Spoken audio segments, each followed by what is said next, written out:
Hello, everybody. This is the Henderson Real News Show. Organize, don't criticize the human enemies of mankind. Ladies and gentlemen, I'm here today to talk about politics. We will be putting emphasis on political leadership and economic development in the world. We put emphasis first on America, and then we will show you throughout this conversation that the blacks in America are not any better than blacks in Asia, Africa, India, and Latin America. We all in a bad situation, and in many instances, you will see today and in the future that black people have caused many of these problems by not doing certain things that other so-called ethnic groups have done in America and in the world. And that's why we would be putting emphasis on political leadership and economic development in the black community in America and worldwide. Now, we will not be wasting any time because we have two hosts this evening. Mr. Socrates, you all know Mr. Socrates. He's on radio, on We Believe digital radio. He's on all kinds of activities. I would say doing a lot of activities in the community, speaking and going around as a consultant and being interviewed. So we want to share that again this evening. Mr. Socrates is here ready to give us support. And I know you all want to hear more about an economic specialist that's been working over 45 years or so in this area, in construction, engineering, and other things. So, Mr. Socrates, as usual, we're glad to have you here. And we want you to just use your skills again and share your information and correct me when I'm wrong after the show, and then we'll be able to do better next time. Now, how have you been doing today, by the way, and what major significant opportunities did you prevail for yourself or others? Well, Doc, it's always good to be in the studio with you. I really appreciate the opportunity to sit with you. You're doing so many things in this community and throughout this state, and you're being known all over this world as one of the premier voices, one of the more intelligent people that has a vast knowledge of what has happened to African Americans throughout history. Not many people have the knowledge that you possess. And so it's always good to be here with you. Well, thank you very much. And I want you to know, listeners and viewers, that sometimes you all might think that I'm being negative and telling you that you don't have very long in America and the world to be a significant producer of economics, politics, leadership. And you must see today that when we give you a summary of what we are reviewing today and summarizing, I will just give you a brief history of some of these things, and next week we will specialize more in solutions. Sometimes you need to know that you must do something for self for a change, where you are with what you have. You have to use your own resources, and many times, ladies and gentlemen, you can't depend on those what we call selected leaders, those leaders that just show up. You need to use the old Henderson model where you recruit, select, and train your own leaders in 5 areas of activity. You've heard it many times, and you're going to hear it for the next 6 years, because starting on January the 1st, 2024, black folks in the world have only 6 years to get things straight economically and politically in order to be respected as a human being. And I want you to remember this. And I always talk about this. This is what we call some information from a source unknown. And if you know who said it, you might get email or sometime in the future. And it says, no oppressed group in the history of the world has achieved deliverance without taking the lead role. Not once in the history of mankind. Nowhere in the world since creation. Now that is a major thought And I want you to consider that and remember that the rest of your life, because if you understand that there is no one in the world that's going to do anything for you and give you what they have for themselves, for their families, and for their community, they will do everything they can. It's human nature to take everything from you, give it to themselves, their families, and their community, and devoid you of having a community, having a family that's going to be competitive with theirs, and making sure that your economic and political influence will be minimized to the end of time, where you are still an outcast, a member of the permanent underclass, and what I like to call a non-citizen.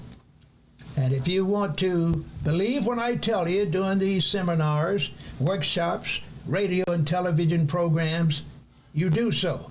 If you don't, just believe that I'm talking propaganda. I'm not, folks. We deal with the best research around. We look at studies and reviews. We talk to people that are experts, and we share this information. And it is alarming how far black people have moved since the 1960s in America and the world. I've been telling you all now for the last 6 years that black people in the world have fallen to number 10 in the pecking order. Number 10, prior to 1965 in America, and I'm going to repeat it until some of you remember this just as a total recall. I want you to remember that you are in the 10th position economically and politically in America. I'm talking about the pecking order, where you have power to be looked at, where people give you respect and try to do something for you. And I want you to understand this so you will stop talking about integration so much and start talking about self-identification and organizing yourselves and doing like other people that have moved up in the pecking order politically and economically. And just to refresh you, I want to give it to you again.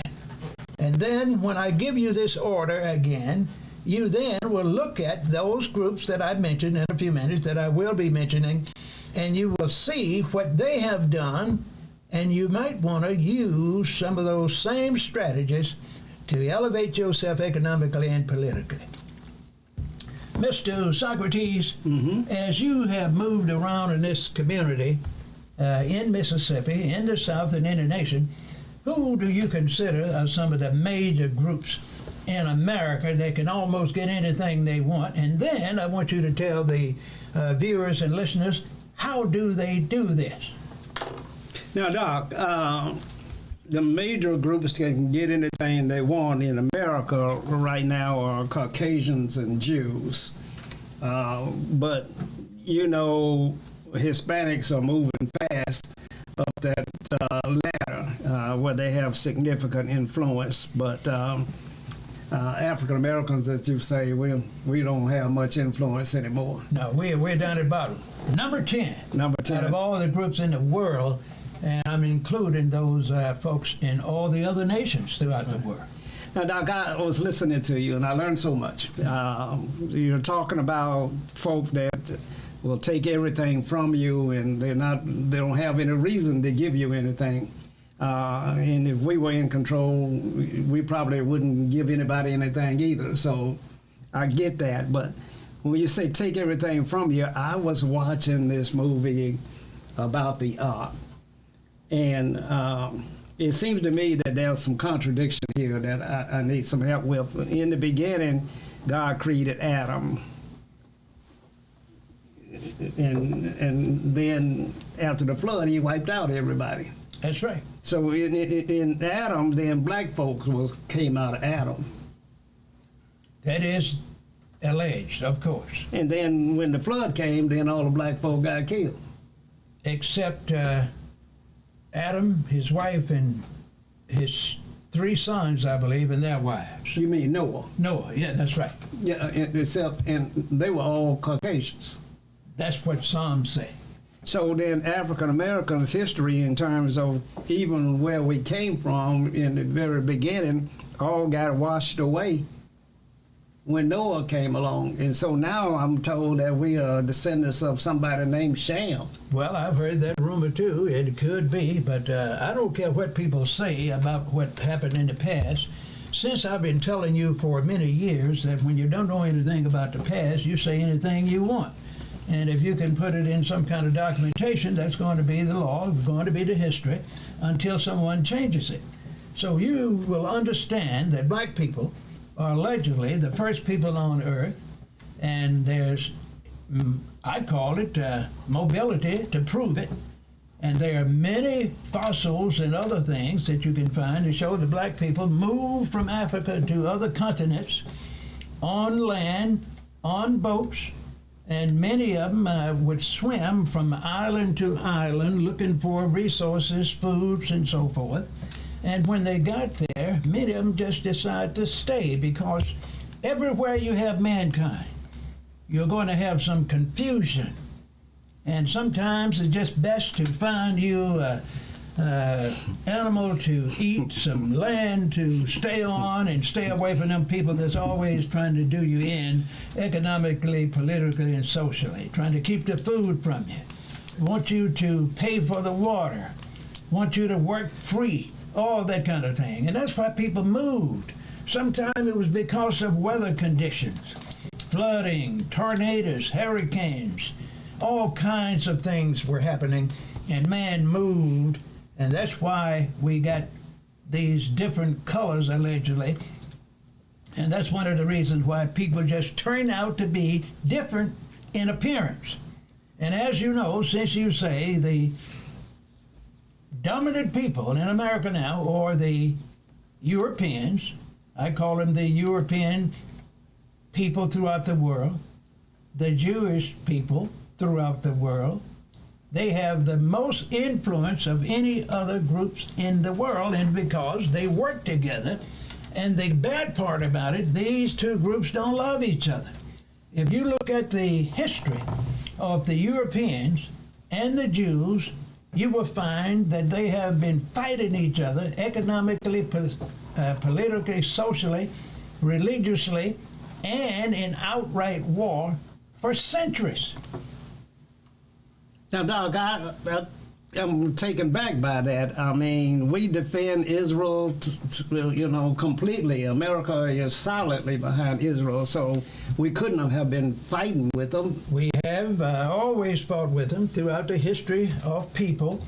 The Americans now depend on Jews throughout the world, because Jews have always been smart enough to use their religion and their culture to concentrate their resources in finance and commercialism and other areas that can give them what I call a predominant stance in a community, especially in the business area.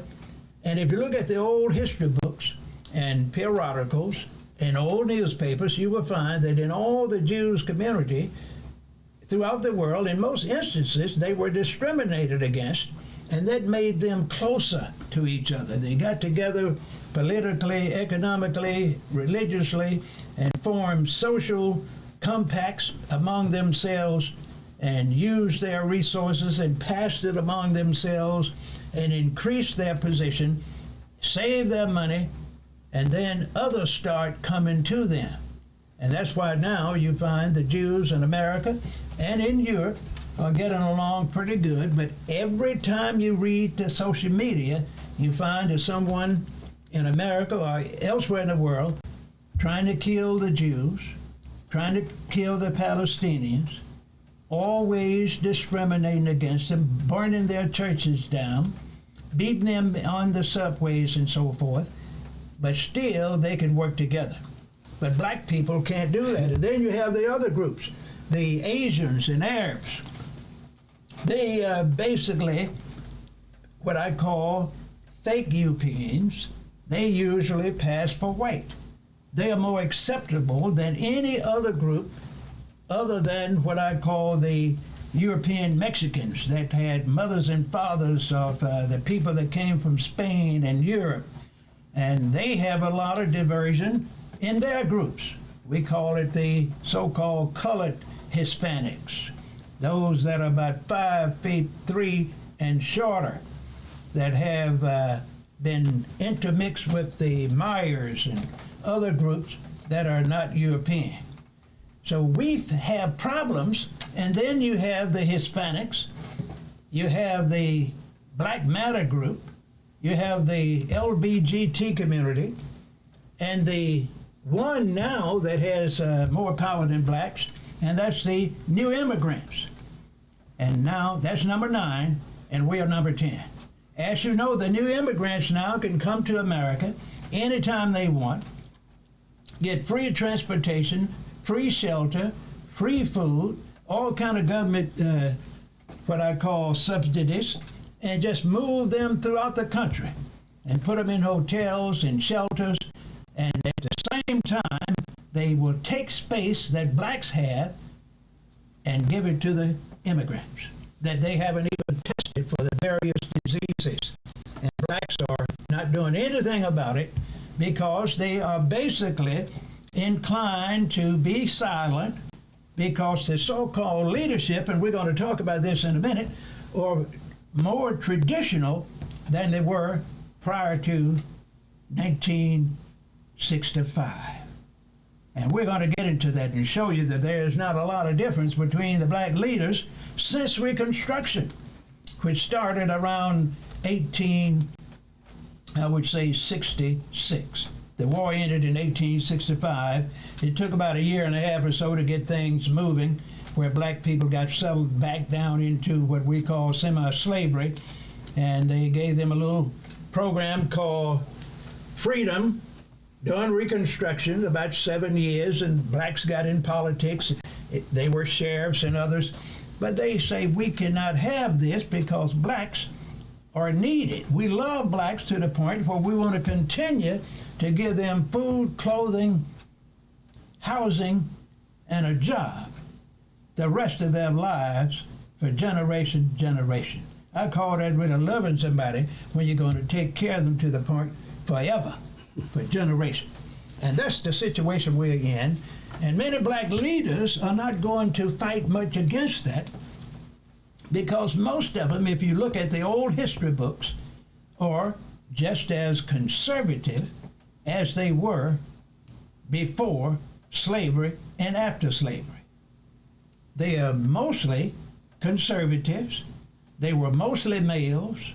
They were mostly mulattoes. And they always did exactly what they are doing now. They mostly excluded females. Now that's prior to the 1960s and 70s. But now we have a new group of black people coming along, and these people are basically young Democrats throughout the nation. A lot of females are involved, and they are just as conservative as the others were 50 to 60 years ago, because all of them are middle class conscious. They don't worry about the 90%, the poor people in America or in the world. The Europeans, the Jews. Now, do you see that in interview activities around as you move forward? Well, I see it, unfortunately, but you know, I'm looking for some silver lining. And so I have to go back and observe and the things that you're telling us and teaching us to see exactly where we can fix things. Now, you say the Jews and the Europeans are aligned. African Americans have to have some partner that they are aligned with. Do you know who we are aligned with? Yes, I do. Who? No one. We are not even aligned with ourselves. And that's the problem, because we want to be like other folks. But we don't want to do like the other groups. All the other groups I know believe in making compacts and coalitions with their people, whether they like them or not. They believe that they'll want to and will have a community versus a neighborhood. They believe that they will share their resources They will delegate their responsibilities and get people that have better skills or more skills in many different areas than black folks. And black folks don't do that basically throughout the United States and throughout the world. They have been brainwashed so seriously and so often and so long, they want to say we are going to promote classism like the Europeans and the Jews. Wow. Among our own people. Wow, that'll keep us further divided. That's right. Now, Doc, the Christianity, and I was watching a special on YouTube the other day, and it said that Christianity was a European religion. And I didn't know exactly what to make of that, because I think that having been raised in the African American community and gone to the churches throughout my entire life, that I know the role that the church has played and that the role that it continues to play. And so Christianity can't be the Europeans' religion. You say not. I say it is. They created that religion. Yeah, you know, Jesus Christ didn't create it because he didn't have a religion when he was walking around on earth. The European monarchs and other rulers during the 15th, 16th centuries decided that Christianity had to be that new religion that they used to dominate the world, because they had an adversary, the Muslims, the Turks and others that had other religions. They had the Chinese with their religion. They had the Japanese with their religions. So naturally, since the Europeans have always been racist, they always told themselves that they were the most important people in the world, they couldn't use those other religions, so they created this thing called Christianity and wrote their own Bibles. They had a lot of competitors. I told you a few weeks ago they have about 4,500 different religions, and most of them is a spin-off from Christianity. The rules are known, but they're very seldom practiced, and they dominate, kill, burn, destroy, castrate, and actually lynch anyone that gets in their way, even when they go to visit them to take their countries. That's the style of the Europeans. They use religion as the goal point, because everywhere the Europeans have gone in the world, they had two groups with them, the Christians and the military. And they were all working together to what I call contaminate the minds of the people that they would visit when they were getting ready to take over their countries. But African Americans, you know, have to have a higher power that is for them, that is supportive and concerned about the conditions of the people, and in particular now, since African Americans have been on the bottom of the totem pole for so long. So you got to be concerned about that, and if that's not Christianity that's concerned about that, then we don't have anything. Well, we don't, but now blacks are, a lot of them, and people don't like to talk about it, blacks are gradually getting away from Christianity. They are getting more and more converts to other religions, like the Muslims. You find some of the blacks are studying the Asian religions. Others are going with some of the religions and concepts in the Caribbean area. And many are saying our so-called Christianity has not helped us a lot. So we're going to get away from that and come up with something new. And we are in a state where we don't have our own religion. We found that it failed us. We don't even have our own politics because our leaders were so conservative they couldn't pool their resources. They wanted to continue to work with their so-called, what I call the human enemies of mankind. And they always discriminated against their own people. I'm talking about black folks. And that was by design, because the black people in America, and I looked at some of the pictures today, most of the black people in leadership positions from after slavery up to today And I was very amazed, but not surprised.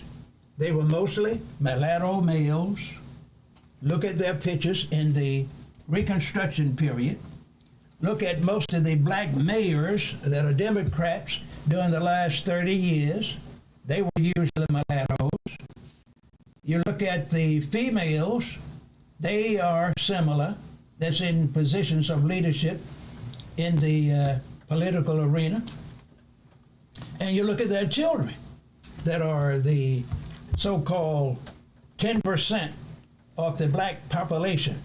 They are usually those that are descendants of mulattoes, in most cases, those that have a little economic clout, those that had the ability to go to college in the 1930s and 40s, when 99% of black folks couldn't even go to middle school or elementary school, no education whatsoever. So you can find that those groups want to continue to dominate black people. And we're getting fewer and fewer of black people with clout by messing around with the same conservative blacks that's been leading this country for the last 150 years. Do you think that interracial marriages is a good thing for blacks?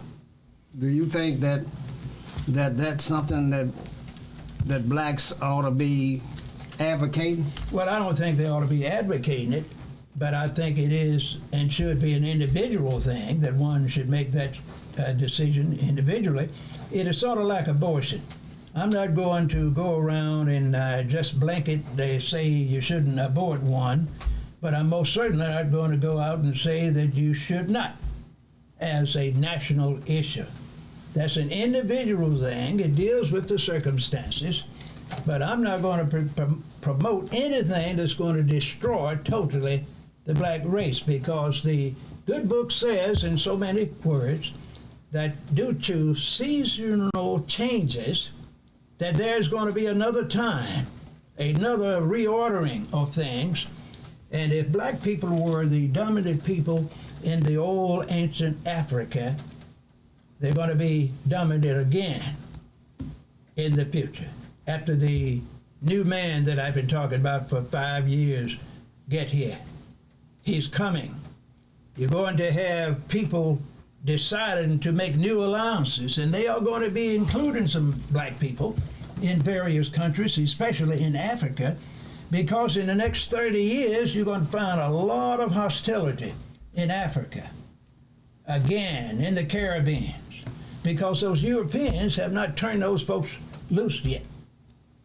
They tried to do so-called decolonize most of the nations in Africa, but they kept the court system intact, the economic system, and the police under the European control.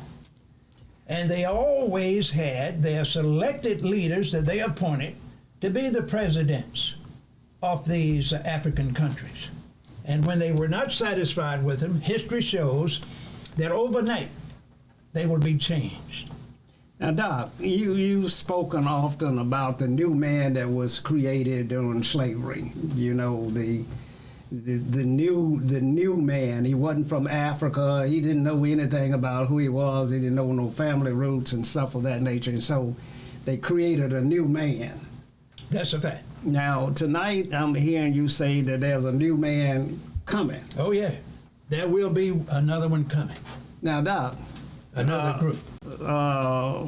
You remind me of John the Baptist prophesying that there was one coming that's going to be greater than I. Well, that's fact. And the good news about this is, and a lot of people don't want to hear it, the new group is going to include more females than ever before in the history of the black world.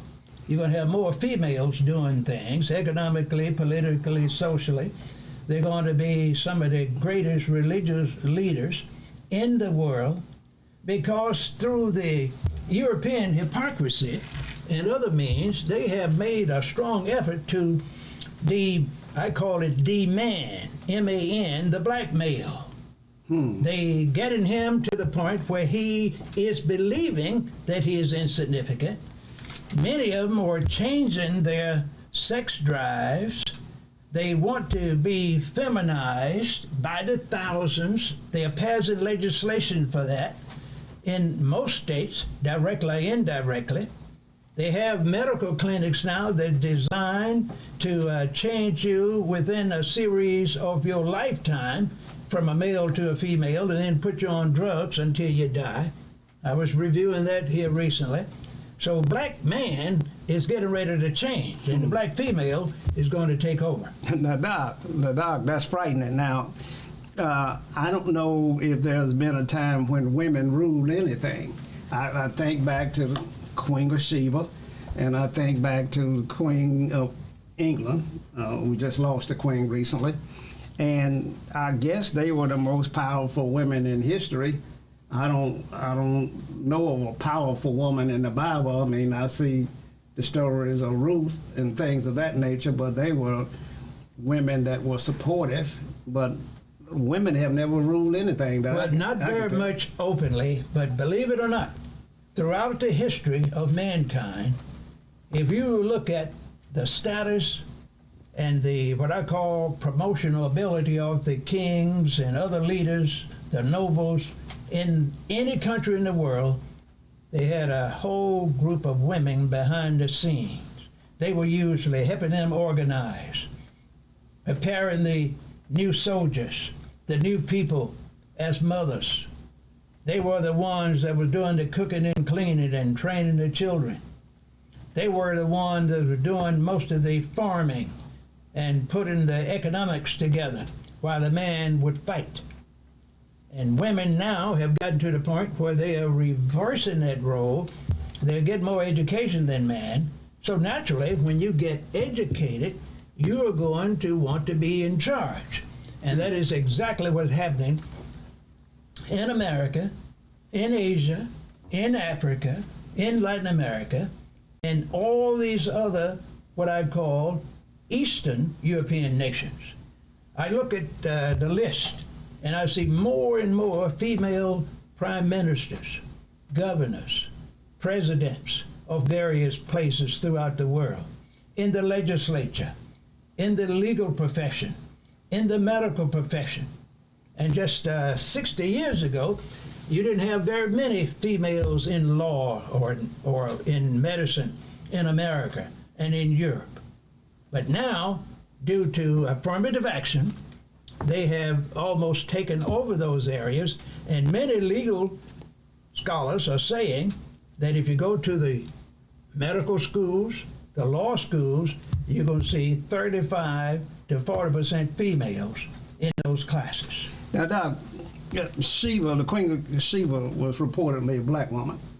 Allegedly, that's correct. Well, you say allegedly, but you know I have to believe that because it's important that I have somebody that was influential, powerful, that's of my lineage. Well, So- you have to look at who wrote the book. I told you that and been telling you that for a time. Now, if you write a book, you're supposed to say that if that's what you believe. And if you find that it's not true, you change the documents to show that it is.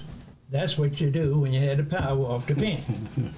But go ahead. So I'm going to hold on to the Queen was black. Now, Wonderful. Now, I heard the question asked recently on the Republican presidential debate.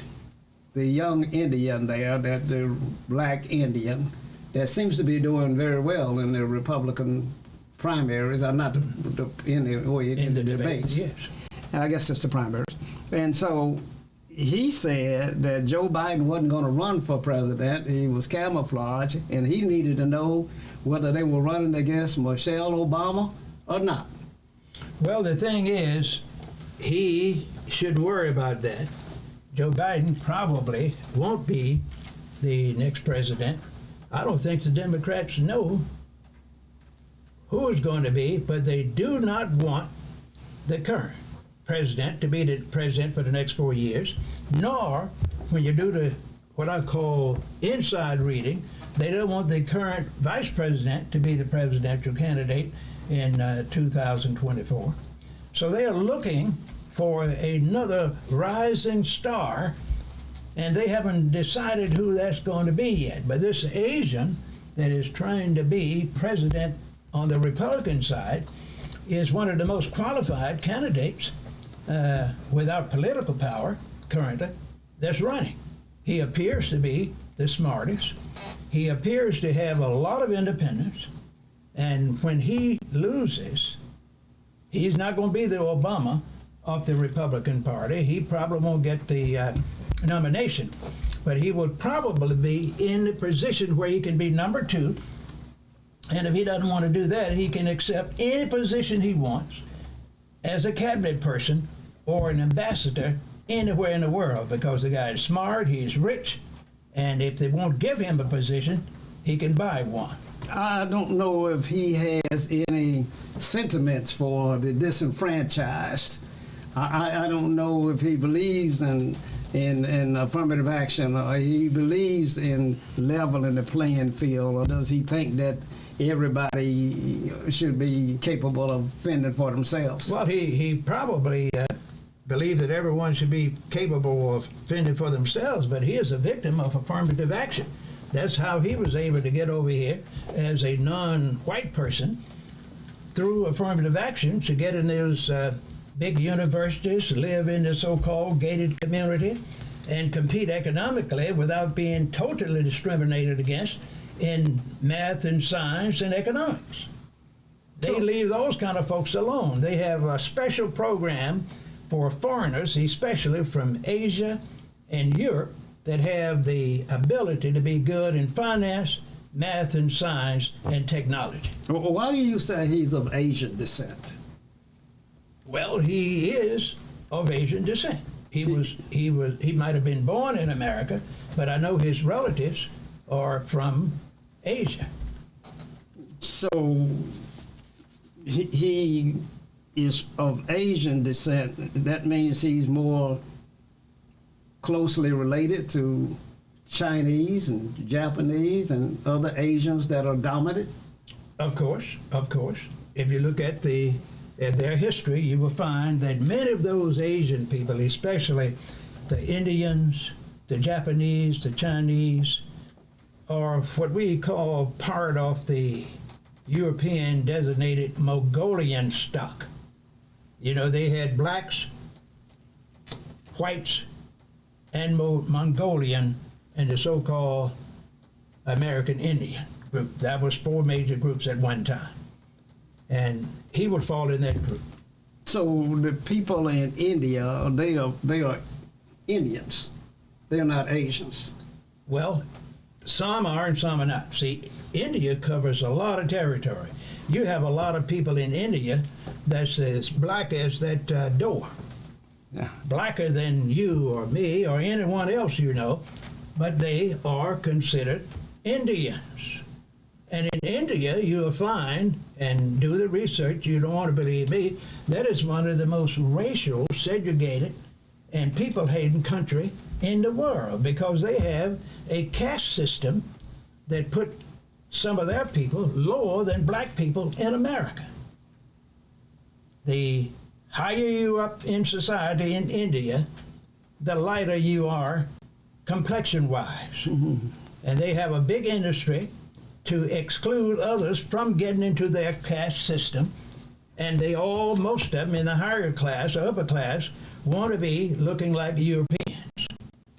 And they have the same group in Africa that's trying to do that. Same in Latin America and other places. Now, Doc, I know the Indians are dark-skinned, and a lot of people will probably hate on them because of their pigmentation. And so they should be experiencing some of the things that American blacks experience. Well, they are, but see, it doesn't hurt us bad when you have the economic wherewithal to segregate yourself in your own communities. See, all the groups in the world that I've mentioned, except blacks, have their own communities. They have their own community centers, their own banks, their economic centers of influence. They control the politics in their area, even though they might not have the person in the position but they financially control those senators and members in the House. Black folks don't. Black people don't even control their own blacks that they have in the House and the Senate on the local, state, or federal levels. Look at the Black Caucus, for instance. There's a male-dominated conservative black group of middle-class folks that is going to maintain the status quo. Most of them love integration, and they want to be special in their eyes and in the eyes of white folks in America and the world, and most of them not going to make a lot of noise about anything. Now, Doc, we in Mississippi are always bragging about the fact that we have the highest number of elected officials, African American elected officials, of any state in the nation. Are you saying that that contingency is more likely to be conservative and oppose the policies that would lift up black people? Of course, you have those signs every day. You let black people in America, and especially in the South, get in a position where they start making economic and political progress, you'll find the same black people that are supposed to help promote that is going to be doing everything they can to deter that process. Look at what happened in Hinds County here recently, how they, what I call, massaged the votes. Look at the unity in the so-called Democratic Party, where they can't get together 2 or 3 new leaders in the last 3 years. Candidates being forced to drop out of races. Money being selected and raised in other states. The Democratic Party giving millions of dollars to 1 or 2 candidates and not doing very much for those people that they want in office, but they want financial support on the local level. That is the problem.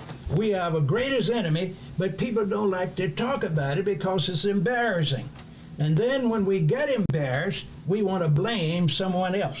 We want to blame the human enemies of mankind, and usually it's because of our lack of leadership and the lack of ability to take a stand and get in what I call hell or high water and be strong as a man would be if they're fighting for their survival.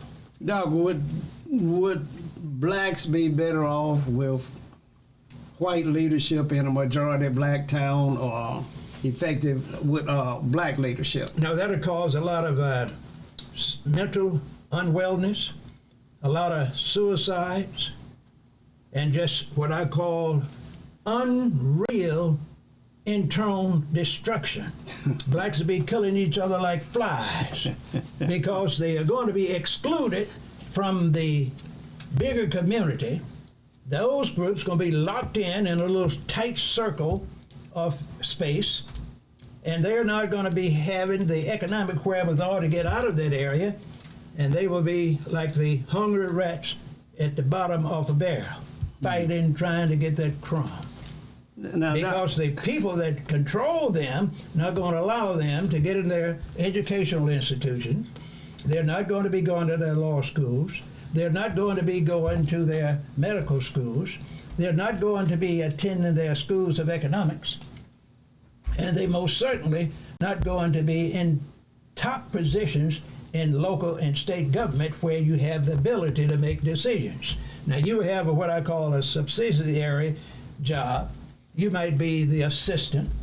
You might be the administrative head, but you won't have the ability to spend the money and make the policy. Anytime you're in a position, and I've been talking about this for 30 years, if you can't spend the money and decide who's going to get the contract or who's going to get the job, you're not significant. I don't care what your title is. Now, Doc, the Democratic Party and the middle class, and the elites, have not served the black community well. Not at all. And so, is it time for another party? I know Fannie Lou Hamer had a party once, the Freedom Democratic Party. Is it time for another party for black people to? No, that's not going to work. That never worked. in the history of America. What did Fannie Lou Hamer get? When they went to Washington and negotiated with Johnson and others and had those national conventions, they met with those folks and say, we are the real Democrats here in Mississippi, and we think we ought to be seated. It didn't happen. They threw a crumb on them, and they didn't accept it. So they went back to Mississippi and other places, tried to reunite. And that's when they said, we are going to diffuse these black folks and come up with affirmative action, because we have to get them sabotaged to the point where we make a certain amount of them think we love them. And we will let a few attend our schools. We'll give few of them some of the jobs on the state and national level. We will give a few of them a job in the, matter of fact, at the United Nations. That's what we'll do, and that'll satisfy them for the next 15 or 20 years. And then we are going to allow them to get to the point where they think they are real citizens in America, but at the same time, we're going to pass legislation where we are going to dilute their economic power and their social positions, because we are going to do two things that hurt black people more than anything else. We're going to pass something called affirmative action, and we're going to pass something called abortion. And we are going to center those two things on paper as a way to help black people. Affirmative action destroy black people's institution. Abortions in America killed over 50 million black people, more than they did during slavery, that were jumping off ships and being thrown in the water for the big animals to eat in the ocean. You know, the whales and big fish. So that was designed to weaken the black race. People don't like to talk about that. And still, you hear many blacks saying, I want abortion. They are saying, I'd rather kill them before they are born than wait for me to have my son or daughter and let them kill each other in the ghetto. Now, that's another thing that people don't like to talk about or hear. But if you look at the history of it and look at the facts associated with abortion and affirmative action, you will find that they only help just a few folks. I'm not talking about abortion. That destroyed the lives of many families. A lot of mental anguish going on in my family, your family, all the black families, because of abortion. Now, Doc, killing babies is a terrible thing, and mankind seems to be able to kill with ease. I go all the way back to Pharaoh and his declaration that every male child had to be killed. And I believe the story goes that's how Moses was saved. They put him in a basket and put him in the river to try to keep him from being killed. Every male child. What kind of human being could issue an order to kill every male child? Well, when you want to dominate and keep your positions of power, you'll kill your mother, or you'll deny your mother the same opportunity that you had. Because during those times, they had more people that they were suppressing than they had people to oppress them. Had thousands and thousands of slaves during that period, or low-class so-called human beings that you might call Egyptians or whatever you want to call them, that were there. A lot of them were immigrants that had moved from place to place that was in Egypt during that time. And those kings during that period were very dominant. They were independent. They could kill with will, no hesitation, because they wanted to keep their big power elite positions. They controlled the land and they controlled the military, and all of them wanted more and more and more economic power and political power. And that's why the nobles and others decided we're going to pool our resources and we're going to try to take the power of the kings and the queens and set up a legislative system where we make the policy. and they go and get an unceremonious position, and we're going to call them kings and queens, and they come and talk to us once a year and tell us what they want us to do, but we're going to make all the laws and pay them to be quiet, and that's what they've done in England, in Spain, in some of the African countries, would have these kings and queens, in Japan, and in parts of China. Now, Doc, I seem to be thinking and listening to you, and that out of that despair, Moses rose to be probably one of the most important men in the world. I go back and I look at the humble beginning of Jesus coming out of Nazareth. This question is always asked, is anything good come out of Nazareth? And so then I hear you proclaim that there's going to be a new man coming. I guarantee you, it's going to happen. Now, it won't be during our lifetime, but I can see this happening gradually. Will this new man have such a humble beginning? Will he rise from the middle class or the belly of the community? I mean, this... You use the right word. Are you at liberty to say where he'll come from? It's going to be a team of them. It's going to be a team of men and women. That's going to be the new man. That's going to be changing things in the world. I told you the system has been designed now where the males have been, I call it denuded.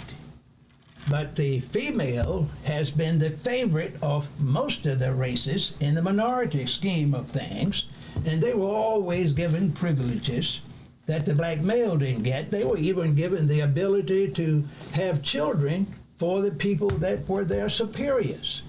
And a lot of those folks made their children favorites. Even during slavery, they sent some to college in Europe and other places, gave them land when they died and some before they died, married them off to free blacks that had economic power, sent them to their own colleges and universities they created just for them. That's what you do when you want to start a new person, because they knew in certain areas they would be losing their power and they couldn't be in the seat of power, but they had their children, ancestors, and others that will speak for them.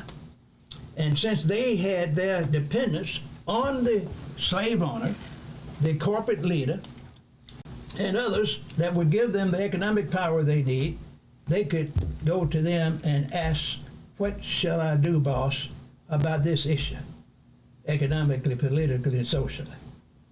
And they're doing it today. I know a lot of them that have to call people all the time to find out which way to vote. Now, Doc, you keep advocating that women are going to come in power. Oh, yes, most certainly. More and more in America and the world. Do you think that that's a good thing? I think it's better than it is currently with the predominant male leadership throughout the world. You think the black male leadership has been served notice that they're going to be replaced? I guarantee you, if they are not admitting that, just keep on living. Look at the new politicians that's going to be coming up in local governments, in the South, in the nation, in other nations. More and more females, because more and more females are getting that education and training they need to be in positions of responsibility. So, do you think that Michelle Obama, we know that Hillary Clinton didn't break the glass ceiling becoming the first female president, even though she was European, she was Caucasian. But do you think that Michelle Obama could be the next president of the United States? No, I don't. I don't think so. So at that rate, since we have been told by the clock that we must say goodbye to our listeners and viewers, this is the Old Henderson Real News Show, Organize, Don't Criticize. And I want to tell you, ladies and gentlemen, that if you want to get ahead in this world, You must organize, stop criticizing the human enemies of mankind, pool your resources, your talents. First, you have to recruit, select, and train your own leaders and put them in the 5 areas of activity that I've been talking about for the last 30 years. That is, put those people you train in education and training institutions, in religion, in politics, in economic development, and of course in leadership positions. I will tell you again that public schools are not designed to do this for your children. You're going to have to use new educational institutions for your children, especially your leaders, and that's the church and community organizations. And then you will have to make contracts or memorandum of understanding with the public school system and the colleges and universities to teach the things that you can't afford to teach right now that will help your kids after you train them and get them to believe that there is a new man or a new woman that's coming during the next generation that's going to change things and create more equity in Mississippi, in the South, in the nation, and in the world. That's the future, folks, whether you like it or not. If you want to talk to us, Mr. Socrates and I will move in your area anytime you call us, 601-201-1957. Or you can call us at 1-800-492-5186, and we will come and talk to you and give you a presentation that you won't ever forget, because we'll tell you how to change things, give you the solutions you need during your lifetime. And you can start seeing change in your community in 30, 60, or 90 days. Mr. Socrates, how would you like to be contacted? Well, they can reach me at the 800-492-5186 number or 601-209-9199. Thank you, Doc. Thank you. See you next week, ladies and gentlemen. Next week.